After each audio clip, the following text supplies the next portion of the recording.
Hi, everyone. I'm Deb Flashenberg. Welcome to Yoga, Birth, Babies, a podcast produced by Prenatal Yoga Center.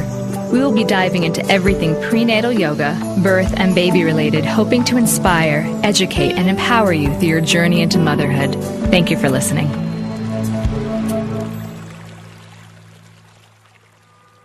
Hi, everyone. Thank you so much for listening to Yoga Birth Babies. I'm Deb Flashenberg, and I'm so excited to have Dianne Cassidy on today. She has some amazing thoughts and ideas and information about breastfeeding and epidural use. So let me just give you Dianne's background a little bit. So Dianne Cassidy is an IBCLC, that's a lactation consultant, and she's based in Rochester, New York. She also has an advanced lactation certification. Dianne works in private practice and in a busy pediatrician office supporting mothers and babies. She also teaches breastfeeding, prenatal breastfeeding, and childbirth in the hospital setting. In the fall of 2013, Dianne completed her master's in health and wellness lactation. Her thesis was on the impact of epidural anesthesia and breastfeeding. She is dedicated to serving mothers and babies and has a unique ability to identify with the needs and concerns of new mothers. Dianne has worked extensively with women who have survived trauma, babies struggling with tongue-tie, birth trauma, milk supply issues, attachment, identifying latch problems, returning to work, and breastfeeding multiples. Dianne has 3 biological children, including twins, 3 stepchildren, and her wonderful husband. Dianne is an author and public speaker and enjoys teaching caregivers how to support new families through breastfeeding struggles. Wow, that's quite a background, and you are certainly very well qualified to speak to us on this wonderful information. So welcome, welcome, welcome. Thank you for joining us. Thank you. It's so fun to be here doing this. I love it. So one thing Dianne and I were talking about before we pressed record, because we're talking about epidural use and breastfeeding and the impact, I just want the listeners to get and understand my stance and Dianne's stance about epidural use. In general, the way I present information, so I never want to demonize or tell women they shouldn't take an epidural or shame them out of it because it's a personal choice. What we're aiming for is that we're giving you the information to make an empowered, informed decision. So you can weigh the pros and cons and also look for how to support yourself with whatever choice you've made as a mom. So with that, let's just jump in. Absolutely. So, Dianne, can you just talk a little bit? I guess let's go really basic for those that aren't even understanding what, an epidural, the different types of epidural. Do you mind jumping in with that? Sure. So epidural anesthesia is a regional anesthetic which blocks the nerve impulses from the lower spinal segments. And women are drawn to this during labor because it is, really safe pain relief for the most part. It makes them very comfortable. They can stay awake and be awake and interactive and, with their baby there. It doesn't affect their mindset at all. But it does, block the pain from the waist down. Epidurals are actually it's kind of like a cocktail of 2 different medications. And every place does their own thing. But it's usually produced using a class of drugs, local anesthetics like bupivacaine or lidocaine, mixed with an opioid, which is usually fentanyl or sufentanil. It's injected between the vertebrae and the spine using a catheter, and then the catheter is secured to the back, which kind of facilitates that medication until after delivery. So that's basically what the epidural is. Mm-hmm. And there's 2 types. And from what's going on, women I often see, even though there's a standard and a combined epidural or walking epidural, most of the women I see get the combined epidural. Would you say that's the case where you're at as well? Yes. We don't see too much with people that can... Well, we don't see many people that can get a walking epidural. Oh, well, they don't actually walk. But no, but like a lighter dose. Lighter dose, right. I have found with our area up here in Rochester that it's kind of like, I think it depends on who's giving it. Okay. what hospital you're delivering at, who's giving it, who the provider is. Some providers are kind of under the concept of, let's do a lighter epidural. So it'll wear off and mom has the ability to push well. And some have the idea of, I'm going to give this epidural and I'm going to make it so that I don't have to come back and give more medication for breakthrough pain. So it's kind of a toss up. Spinals, which are different, a little bit different from epidurals, only because of where it's placed. And spinals are very quickly bring pain relief faster than an epidural does. So there is that mix of spinal epidural as well. But here in Rochester, we really only see mostly just your basic epidural anesthesia. Oh, interesting. Yeah, I guess from region to region, it's different. It would be really interesting to know because, with the podcast, we're out everywhere. I'd be curious at different locations, what's prevalent. So what I did do a little bit of research on was the usage of epidural. So please offer more information if you have more recent. But when I was scouring and I found the Listening to Mothers survey, the most recent I found was 2008, and it was roughly 60% of women. Now, when I just talked to Dr. Sarah Buckley, she actually said it's about 70%. And then I was able to get a 2013 New York State health profile, and they focused on just 7 of the major Manhattan hospitals, and it was averaging about 80%, and several of the hospitals were up in the 90s. One was even 97%. So it's very important that we're even discussing epidurals because just these statistics are showing that more than half of women will be choosing this, and how can we offer support for that? Do you have any different statistics that I might have not found? My statistics hover right around with yours. Okay. One of the ones that I used for my thesis was from 2010, and it was 50 to 70%. Okay, yeah, so I'm pretty much right there. Yep, we're really right around the same number. I know here in Rochester, the bigger hospitals that do more births hover around 80 or 90%. Yeah, I was really surprised when I saw it 97%. That was pretty upsetting. Yeah. It is really upsetting. It is. All right, so we've now kind of basically established a lot of women using epidurals, what an epidural is, how it's placed, the difference. There's a standard, there's a combined spinal. So let's just jump in and talk about some of the maternal effects. Absolutely. Epidurals have been dubbed as being, great, perfectly safe pain relief. I feel like a lot of times, a lot of women will talk about their birth experience and tell a pregnant woman or a woman that's expecting, yes, definitely get the epidural. It was wonderful.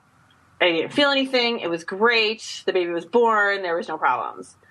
Not realizing that some of the problems that can happen or some of the problems that do happen are actually a direct cause from the epidural. So if we're talking about maternal effect, we know that there is a link. There's lots of research to show that there is a link between epidural anesthesia and slowing down labor. We do know that it can increase your labor time. We do know that sometimes this will end up in C-section deliveries. We are aware of that. Our C-section rate is pretty high, and so is our epidural rate. Right. And there is, research linking that together. So other parts of the maternal effect with this. Now, of course, we can't, women should not be getting epidurals before, the active stage of labor, I believe, right? At least that's what we're, teaching. So we're looking at right around, 5-6 centimeters. And then they can, go ahead and get that epidural. But we know that those babies are having a harder time moving down when the mom is laying on her back. Right. So, of course, the epidural takes away the opportunity for mom to be mobile, to be upright, to be using gravity to move the baby down, to get the baby into an optimal birthing position. So if that baby isn't moving down well, that's slowing down your labor. And it's also, if the baby's not in an optimal position, that's going to cause a lot of problems with, just progressing and how mom is going to deliver this baby. Right. One of the other side effects that go along, now there are some side effects with epidurals for mom. You might get some itching, some nausea, fever, high or low blood pressure. So one of the first things I do when mom says, okay, I'd like to have an epidural, is they start giving her IV fluids. Right, so that's standard practice. At least here it's 2 bags of fluids before the epidural. So she's getting pretty filled with fluids. Yeah. So that mom is, and that's, for the blood pressure. So she's starting to get those fluids, and she's going to receive those fluids probably through the majority of her labor now, however long that's going to go. So that is the most common side effect. One of the other very, very common side effects is a fever. And we don't know why that happens. There's no way to tell. Is the fever caused by the epidural? Is it a side effect of the epidural? Or is the fever an infection brewing in her amniotic fluid somewhere? So the chances of mom and baby being separated and given antibiotics right after delivery are higher if mom spikes a fever. And we see that happen a lot. Those babies and mamas are separated for several hours so that they can do a little bit of workup, make sure the baby isn't, suffering from any kind of infection, and they find nothing. So then they bring the mom and baby back together. And that's a direct result of the epidural. We also see mom receiving lots and lots of fluid, labor slowing down, as I mentioned earlier, which of course adds Pitocin and other things too that add to all those other interventions that come up with labor and delivery. So there are a lot of maternal effects that happen here. About 10%, 1 in 100 maybe, I think they say, will get an epidural headache. And what that is leaked spinal fluid, which causes a horrible migraine, usually setting in probably about the second day. Not right away, but maybe like the next day in. These mothers are usually so incapacitated with this headache, they can't lift their head up, they can't hold their baby, they can't breastfeed, and they need to have medication or a blood patch to relieve their pain with this migraine. And they say, okay, only 10% usually suffer from this, but when you're talking numbers like 97% of women are getting epidurals, that's a lot of women suffering from migraines after their delivery. And not having that bonding time with their baby. And establishing the breastfeeding pattern. Right.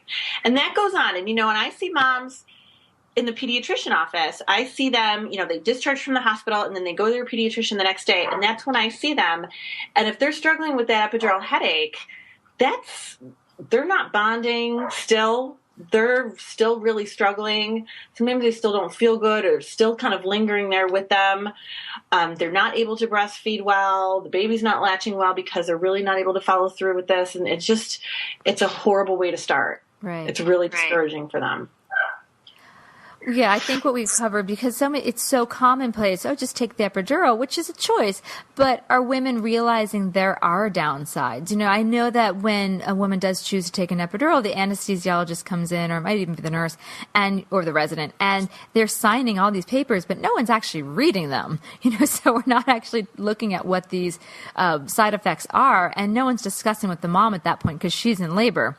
So let's also think a little bit about the baby, because a lot of people think that the epidural is not passed through the baby, but to my knowledge, that's not actually the case, because I thought, and please correct me if I'm wrong, the medication does cross the placenta. Is that correct?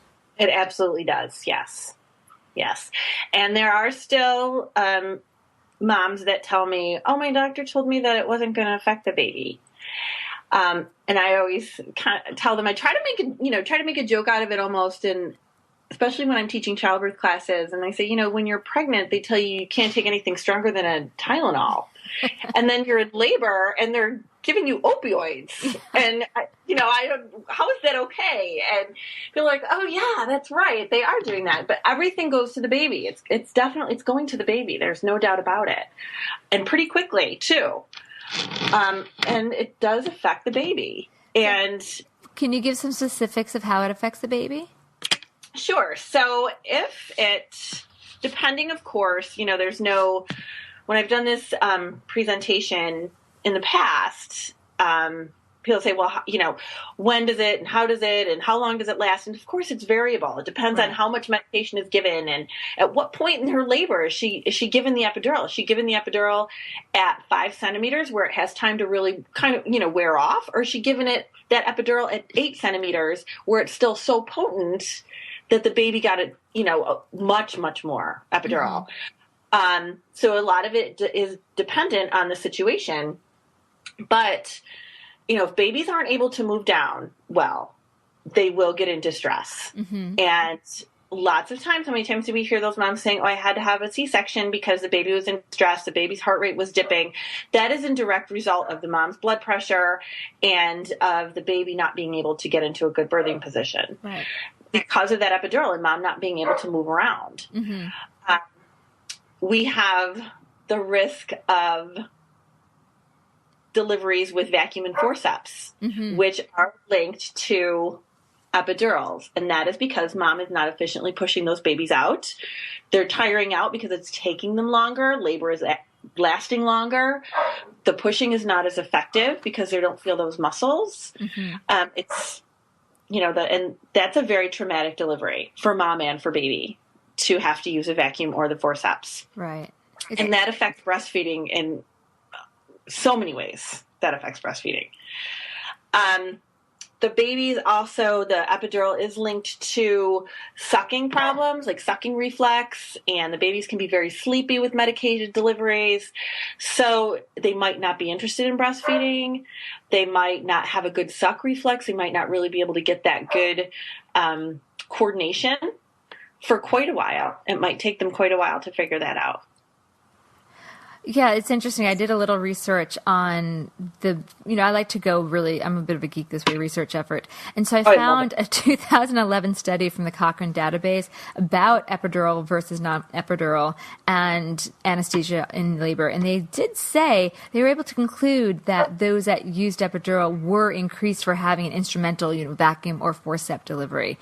And I know that it can affect the jaw. Is that correct? So it can be too tight or too loose when they're sucking? Yeah, absolutely. I will say, honestly, vacuum extracted deliveries are some of the worst breastfeeders I've ever worked with. What do you usually recommend for that? A lot of support, honesty with the mom, but you have to be able to recognize this. You have to be able to know, you have to take the whole history, find out exactly what happened, and really take the time to talk to the mother and find out what's going on, and then look and see what's happening with the baby. So sometimes, the moms don't realize that has such an impact on things. Right. And I've had moms call me and they're going through all these problems, the pain, or, the pain hurt, the breastfeeding hurts, or baby's not gaining well, and all this stuff. And then they're like, oh yeah, and I say, how were they born? Oh, there was a vacuum delivery. Well, there we go. That's what the problem is. They don't latch well. Their jaws aren't working the way we need them to work. The mobility isn't there. Are they misaligned? Because I've heard of some moms trying cranial sacral for that. Have you heard of that before? Yes, absolutely. And some of them are misaligned. Absolutely misaligned. Or just a lot of tightness. You see a lot of those babies that don't open wide. Oh. Very tight jaws, chompy, not having a good suck pattern and just doing more chewing than sucking. Really struggling with getting them into a good position just because their heads are so tender. Jaundice. Oh, we know these that are vacuum extracted, their incidence of jaundice is higher. Those babies don't feed well at all when they're so sleepy from jaundice, or they're separated from mom to go under lights. Yeah, the separation, I think, is one of the big problems. So how do you think this is going to, the jaundice and the possible fever of the baby, that seems like it's going to affect, I call it the golden hour of bonding with mom, because the baby's groggy, or what do you think the mom can do to help remedy that? Oh, they're from what I have seen in the hospitals, they separate that mom and baby, and there's not a whole lot she can do. I always, skin to skin as soon as you can, when you can, as often as you can. If she's only got, half an hour in between the baby's under lights, use that time and do that skin to skin with the baby.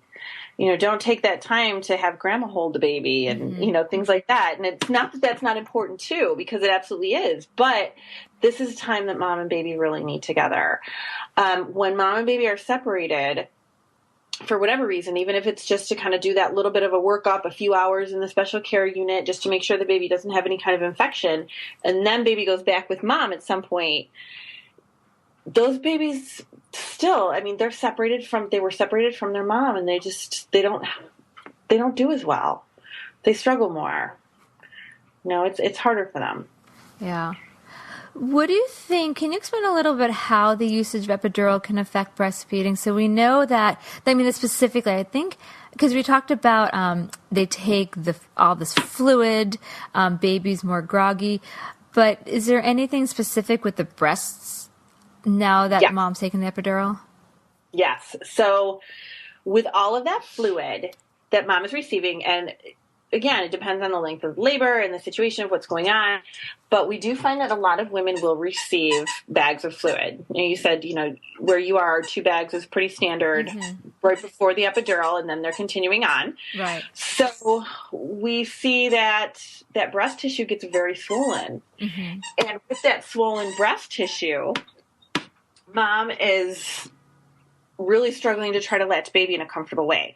So we don't see that swelling of the breast tissue really kick in until about the second day. So baby might be latching fine in that first 24 hours or the first 12 hours. Mm-hmm. And then the fluid starts to set in and the breast tissue becomes very edematous and the baby's struggling to latch on that very hard taut breast tissue. Mm. Or they're able to latch but not get on deep, which causes mom a lot of pain. So now we have a mom that's getting discouraged because this baby was latching fine and now no longer latching well. And if the medical staff that is helping her doesn't recognize that it's because of swollen breast tissue that is directly related back to that epidural, they're just going to, here's a nipple shield, your baby's not latching well, you have flat nipples. I have so many moms that call me and say, they told me my nipples are flat so the baby can't latch. It's not the mom's fault. The poor mom feels like she's the problem. Right. And it's not. This is one of the biggest problems we see with it is the fluid. That fluid, if it's really extensive amounts of fluid, you do sometimes see a delay in the milk coming in, which we call the lactogenesis 2. We will see that delay sometimes just because of that fluid overload. You also will find that babies that receive that much fluid when mom is in labor, that their birth weight is escalated, which means that they drop lots of fluid early in, and those babies tend to lose more weight. Oh, and then the pediatrician's freaking out. Right. Everybody's freaking out. The baby's at 10%, the baby's at 10%. And then that mom starts to supplement before they even leave the hospital or very soon after they leave the hospital because nobody's recognizing that this is a fluid issue. It's not a feeding issue. It seems so logical. Why do you think? I mean, as you say this, I'm like, of course, that makes absolute sense. Do you think this knowledge just isn't part of the obstetrics canon of information? I really do. I really think they don't give too much consideration past the baby's born. I think they're looking at this and they're saying, okay, the baby's born, we'll give the epidural. There's nothing past, once that baby's born, there is no effect of the epidural anymore, and that's it. And the mother-baby nurses that are working with the moms, they don't have the training to see that this isn't a problem with an epidural. This isn't the baby doesn't want to feed because they're being stubborn or mom's nipples are too flat or, the baby's just not latching well. It's none of those situations. We need to work with this because it's an epidural problem. All right, so then knowing that the numbers are staggeringly high, we need to support women because we know many of them are going to choose that. So here's a mom 2 days out. She's pretty swollen. Her breast tissue's swollen. Nipple may be shallow or flat. What's the mom to do? Mom is to well, of course, I want to say not worry about it because we can get past it. But we're talking about a mom that's 2 days out, and that's, hard to do. Yeah, and I'll probably panic thinking, oh my God, I don't have a good supply. And of course, the milk hasn't even really come in at, at that point, still colostrum. Exactly. And she's, panicking because the baby's down 10% or, whatever the issue is. I always try to kind of, put out the fire and talk them off the ledge and like, this is fine. It happens all the time. Every baby loses weight. It's okay. If that's if that's a problem, if it's a problem with pain, okay, we have to fix this. Let's make sure the baby's eating. Let's make sure that we're healing up, that we're fixing the latch. Ice for the swelling after every feeding, ice for swelling. Okay. That will help a lot with that fluid. Drinking tons of water. And it sounds like it's not. Yeah, it helps flush. Yeah, it helps flush the edema. Help flush out. If it's really bad, I tell the mom, lay down flat on your back if you can. If you're able to do this, lay flat on your back, put your feet up, and let that fluid be absorbed by the lymph system. Kind of going back and getting reabsorbed by the lymph system, and that will help as well. Sometimes I do have them, depending on the situation, depending on the mom. Have them maybe pump a little bit to soften up the breast, reverse pressure softening to, kind of manipulate some of that fluid, hand express, however the mom can get some of that milk out and get that breast tissue to soften up so that we can get a good latch for the baby is what we want to do. All of this is education for the mom too. So it's kind of been my stance that I want the moms to know about this. Not because we want to try to scare them off of getting epidurals, but because if they see these things happening, they'll go, oh, this is just because of the epidural. I know it's going to pass, and the baby's going to feed fine, and then we'll be okay. But if they don't realize that that's a problem, and in a few days we can get past it, they're going to start giving bottles, or they're going to start supplementing with formula because they don't realize that this isn't a forever problem. This is just something we need to get over. What you just said, complete golden nugget, that if they realize it's because the epidural and not their body physiology and it will pass, then they can still have confidence to keep moving forward and not think, not throw their hands up and say, I just can't do it, my nipples are sore. I don't think that's often discussed because we don't even talk about the side effects maternally or for the baby during the birth. And now we're looking even further past about the side effects for breastfeeding. So that in itself is something we need to start reminding our women. If you take it, that's fine, but just know if you run into problems, you can get past it. I don't think women think that way. And it's not their fault. No. I just don't think this information is given. Oh, I don't think it's given at all, but I don't think the personnel that's working with the mothers even have the information. I don't think they realize that this is an issue, that this is settling in. There's so much research around this too. There's so much research. And I think people automatically jump to saying, well, we can't tell women not to get epidurals. And nobody's saying that. I don't think anybody's saying that. We're just saying informed consent. Just like any other medical procedure anybody would get in their life. They want to know what's going to happen. What are the pros? What are the cons? How is this going to affect me? How is this going to affect my life? This is no different at all. It shouldn't be treated as any different. So having the mom have the emotional support of her partner or a lactation consultant saying, we're going to get past this. And I'm guessing working with lactation consultants would be beneficial. I know a lot of the hospitals here have them on staff. I don't know if you have that up in Rochester, so hopefully they can then also help the mom, talk her off the bridge. We do have it. Unfortunately, it's like, okay, they're not there in the evenings. They're not there on the holidays. They're short-staffed. There's lots of births. Whatever the situation may be. Of course, every lactation consultant has different training.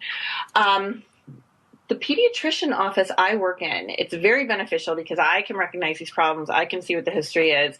And I can bring them back every other day if I want to work with them. And they don't have to worry about paying out of pocket for that service because it's part of their pediatrician visits. Okay. But that's the only pediatrician office in Rochester that does that. There is nobody else that does that. I think a lot of peds offices offer lactation support. They might have, somebody that's kind of designated, one of the nurses, but nobody to really spend the kind of time with the mom that she needs. And same with the hospital. There's really nobody to sit there, watch a feeding, show mom what's happening, discuss the problems and why it is the way it is. They just don't have that kind of time. So where do you think a mom can then, I'm all about setting oneself up for success. So she knows she's going to get the epidural. She knows the risk versus the benefit. She has the sense that, okay, now because of the breastfeeding, because the epidural might have breastfeeding issues, where can she find support if it may not be in the hospital? Definitely have that set up afterwards. So either private lactation consultants, fantastic. Postpartum doulas. Mm-hmm. We do have like a handful of them here in Rochester. I'm hoping that it's going to become a little bit more popular. I don't know if it's something that's going on where you are. Mm-hmm. We do. We have great postpartum doulas. And I think DONA in itself, the Doula Organization of North America, it's been exploding. I think it's been 12 or 13 years since I've been a birth doula. I've seen it really explode. So not just birth doulas, but postpartum. So it's really becoming prevalent. And that's so exciting because to have that kind of support, come to you when you're recovering from the birth of a baby, and that we don't have enough support. We really don't. And I think postpartum doulas are fantastic. Would be great for this La Leche League, any kind of peer support group. Peer support for breastfeeding is huge. It is one of the biggest reasons why people succeed as peer support. They really want to be around people that are going through what they're going through, that understand what they're going through, that have experienced it, and that will listen to them and have time to talk with them. And it's huge. So whether it's an online support group, something on Facebook, something on social media, or if it's, they're going to a support group, baby cafes and things like that are exploding, all of that stuff will really give mom a lot of support. So knowing that before she has the baby makes a big difference. And that's why, with the 10 steps of Baby Friendly, that's the 10th step, is making sure mom has all this info of who she can contact when she gets out. I'm totally putting you on the spot, but can you talk a little bit about the 10 steps of Baby Friendly? Yeah. What would you, anything in particular? No, I'm just enlightening us of some of the steps or all the steps. Oh, so, and of course, the 10 steps, if anybody's not familiar, Baby Friendly Hospital Initiative is when hospitals decide to take the step to go baby friendly. And a baby friendly hospital, really all that means is they are agreeing to no formula, where the hospitals will have to start paying for any formula that they have. And that's one of the biggest obstacles to becoming a baby-friendly hospital. Hospitals will receive formula, from the formula companies, and they're not paying for that. So it's very easy to use. If hospitals are paying for the formula that they're giving out, they're going to be very stringent on who they're giving this formula to. Mm-hmm. So that breastfeeding is very much encouraged. Rooming in is one of the 10 steps. We have, no formula, encouraging the breastfeeding, helping with, latch, giving that support, educating the mother, making sure that she has all her resources before she goes home, before she's discharged. No discharge bags, all of the things that would promote a healthy breastfeeding relationship. We don't have too many baby-friendly hospitals in Rochester. We have one right here in the city of Rochester, and we also have a couple in the smaller outlying areas where they, do just a smidgen of births, but not many at all. Yeah, other countries. We have NYU, and I'm not sure if any of the other ones are, which is really surprising in such a big metropolitan city. Yeah, it is. It's really surprising, but I think I almost feel like the bigger the city, the harder it is.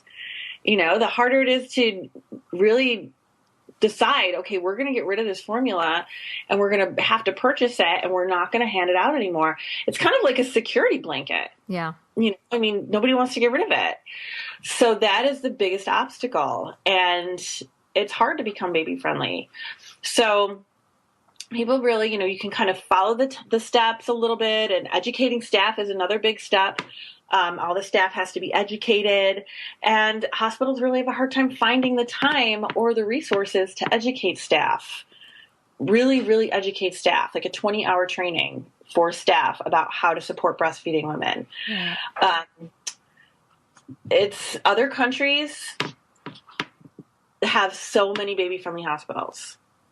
When I was in a couple years ago, I spoke for ILCA, which is the International Lactation Consultant Association. Mm-hmm. I spoke at one of their conferences, and it was in Australia. And there was somebody there from New Zealand saying that every single one of their hospitals was baby-friendly in New Zealand. Mm-hmm. Every single European hospitals, they're all baby-friendly. But here we have a harder time getting to that point. So it's a little discouraging. But the baby-friendly hospitals have noted a huge, huge difference in their breastfeeding rates. And their not just breastfeeding rate, but breastfeeding duration overall. Well, that too, do you feel, I'm kind of going to riffing off the duration, do you feel that women give up or get discouraged sooner if they haven't had the support and they have had an epidural? Yes, I do. I think with the epidural piece of it, I think they get really discouraged because they don't realize that this is something that they just need to get past and the baby will feed okay.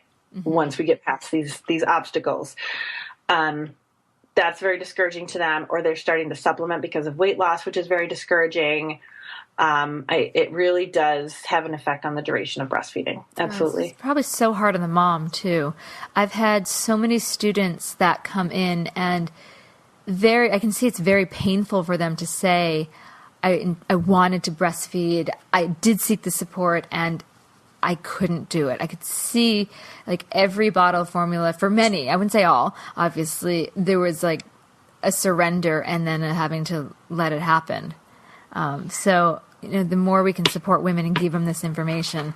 So I love that I just learned that your thesis was on the impact of epidural anesthesiologists and breastfeeding. When you were diving into that and studying that, was there anything that really surprised you that you're like, wow, this is kind of groundbreaking. I can't believe people don't know this or it's not talked about? Oh my gosh. I don't know if there was anything specific. The reason why I did it, I just say I live my life a little backwards, and I got my IBCLC. I worked for WIC, and it's a whole long story, but I was a single mom, and started to work in the breastfeeding world for WIC and getting hours, and I decided I wanted to be an IBCLC, and I was getting all these clinical hours, but did not have any college behind me, so I had to do tons and tons of clinical hours. Sat for my exam. After I passed my exam and became an IBCLC, I decided I would go to school and get my degree in it. Totally, But it was great because I got to do my research papers on things that I was seeing and that I was dealing with at the time, which was fantastic. So that's how the epidural thing came up, because I was working in a hospital setting at the time, one of our very busy hospitals up here, and I kept seeing these moms coming through, epidural, and how many breastfeeding issues we were seeing that go along with that. So I was like, I think I'm going to do my research project on this because I wanted to learn more for me and how I could support these mothers and where this link was. So it was so eye-opening for me that I noticed it, and then here it is. Here's all this information. I think some of the biggest stuff for me was just the link of it. I spoke with one of the nurse anesthetists in the hospital that I was working at the time, and and she was saying how women they come in expecting to get this. They'll come in and she'll ask them, "How's your pain level?" And they'll say, "It's okay, it's fine. When do I get my epidural?" Mm-hmm. It's just an expected piece of labor. Mm-hmm. And it's such a nonchalant action, I had a resident one time, or a med student actually, I was talking about, epidurals and breastfeeding, and this med student just looked at me like I was out of my mind, and she said, "You don't actually suggest women birth without medication, do you?" It's like, well, no, but I suggest that they're educated on it. That's all. Right. Because but to just assume that we need it and there's no harm there. I think that was my biggest thing, that there's so many people in the medical world who don't realize the impact this has. And when breastfeeding fails because of it, how damaging that is to the mother. Yeah, I mean, it can be really heartbreaking if a mom really had her heart set on this and she found it a challenge and found she wasn't able to do what she wanted and have that time with her baby.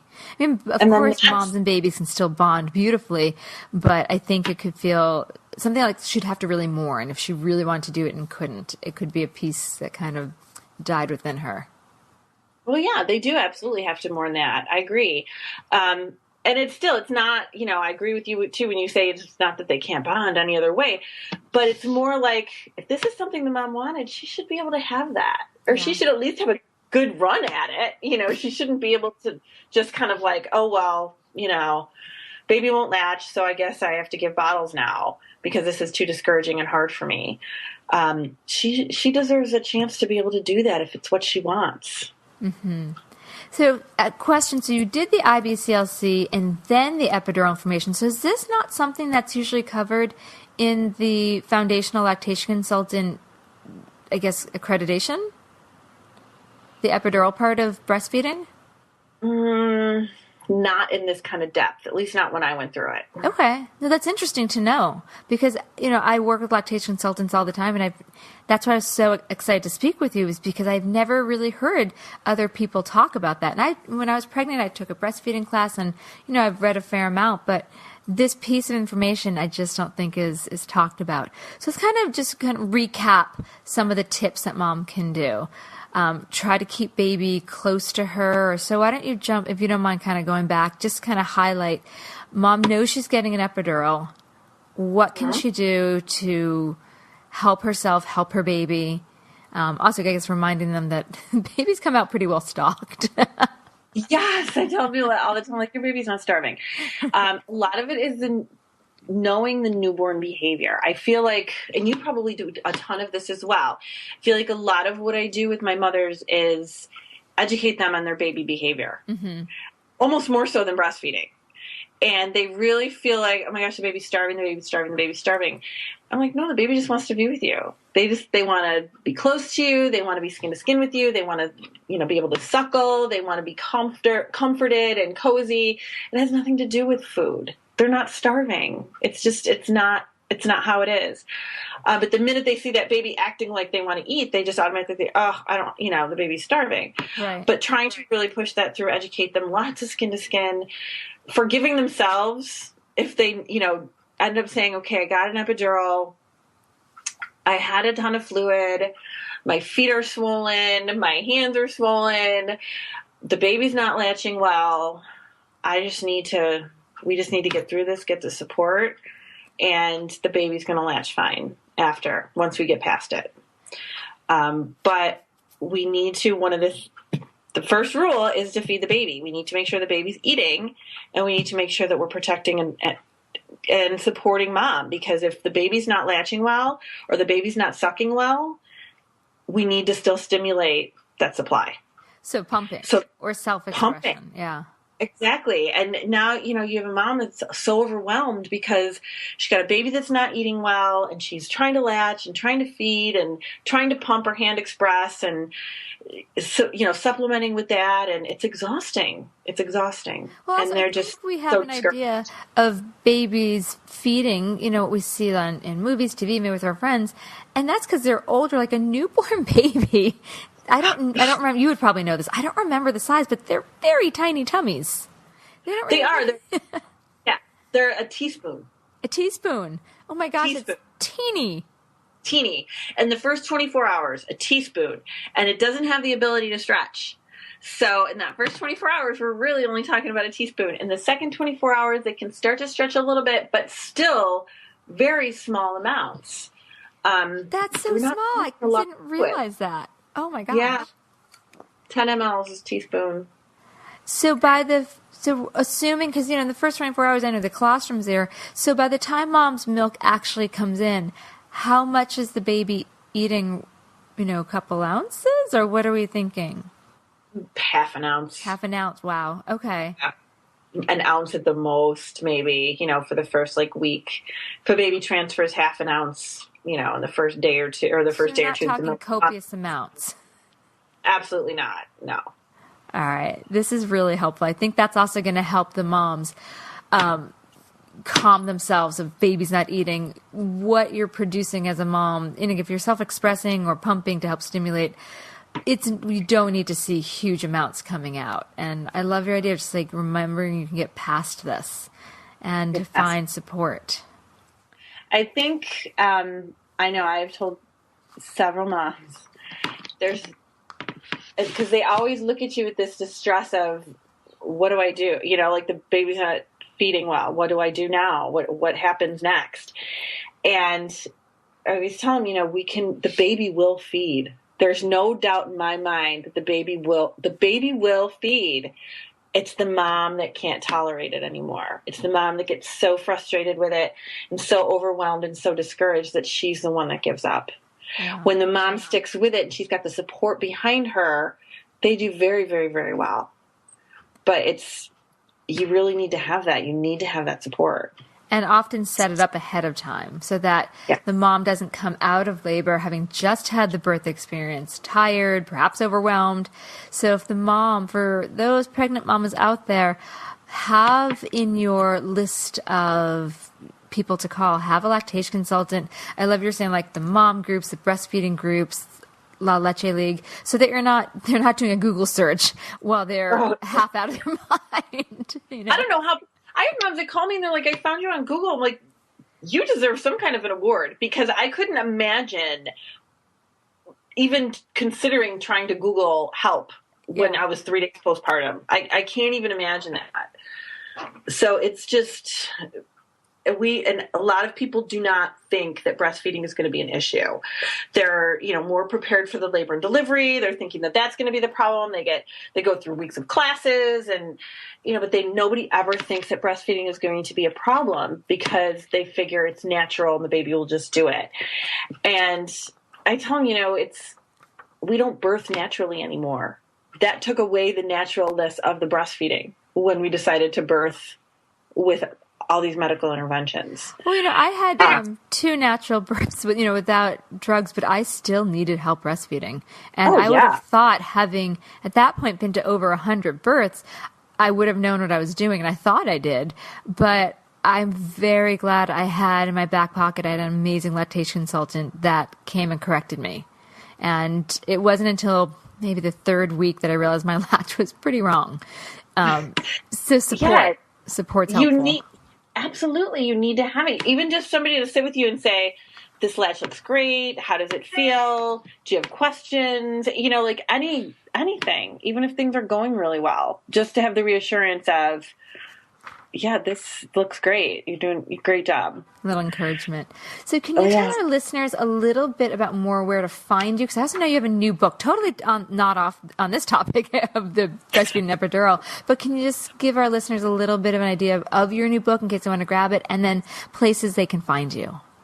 Sure. So the book is on trauma and breastfeeding. And as I mentioned to you before we started, I got into the trauma piece with my bachelor's degree. I did my capstone project on how trauma impacts breastfeeding, and what kinds of trauma impact breastfeeding. So I was working for an inner city pregnancy program here in Rochester. And Rochester's the city of Rochester itself there's a pretty significant poverty rate. And we do have a lot of single mothers, a lot of young mothers, a lot of, repeat pregnancies and very negative outcomes. So I was working in this pregnancy program where there was a lot of trauma with these mothers. So I started doing research with that, and it turned into a project, which is probably one of the most, it was just so amazing to work with these women. And so eye-opening. So the trauma was about, it could have been child sexual abuse and how that can impact a mom's decision to breastfeed, intimate partner violence and how that can affect a mom's experience and her decision to breastfeed. It could be birth trauma. So things that we've already talked about tonight, things like forceps delivery, vacuum extracted delivery, birth trauma for the mother, C-section deliveries, a horrible birth experience and how that can interfere with her bonding and her ability to breastfeed. So that was really the focus of my book and what that was about and how to support those mothers who are going through this process. Right. So it's a really interesting topic and one that people don't really talk about too much because it's a hard topic to talk about. Well, I think we should on another podcast. It doesn't quite go with our theme today, but I do think it's an important one. I've worked with a few trauma victims as a doula, and I saw just how gentle and mindful, so much more mindful about touch and permission and the way birth had to unfold. And so I can imagine that how that can carry through with breastfeeding. So I would love to have another opportunity to talk about that. Oh, me too. I love to talk about it. Great. So can you tell people, are you on social media? Where can people find you? I am. So I do have a pretty active Facebook page. It's Dianne Cassidy Consulting, and it's Dianne Cassidy Consulting, and I love it when people get on there. One of the great things that was on there recently, I also co-facilitate a postpartum support group for women that are struggling with like postpartum anxiety, postpartum depression, and really just making that transition into motherhood and how hard that is, how difficult that is. So one of the moms that comes to our group just recently started a postpartum blog. So we posted that up on our page and that's getting a lot of play and, so just some great stuff, lots of fantastic articles. I do a lot, not just with breastfeeding, but just baby stuff. One of my degrees is maternal child health. So a lot of baby behavior and, parenting and things like that. So I have a very active Facebook page if anybody wants to come and see me there. I have a website. And that's also Dianne Cassidy Consulting. And I always answer emails. So if anybody has questions specifically or maybe a personal experience that they want to talk about, I would love to get emails, and they can reach me off my website with emails as well. And I'll have all of this in our show notes. So if you're listening, like maybe you're walking or driving, don't try to type this, and you probably won't remember, especially if you're a new mom in that kind of fatigue state.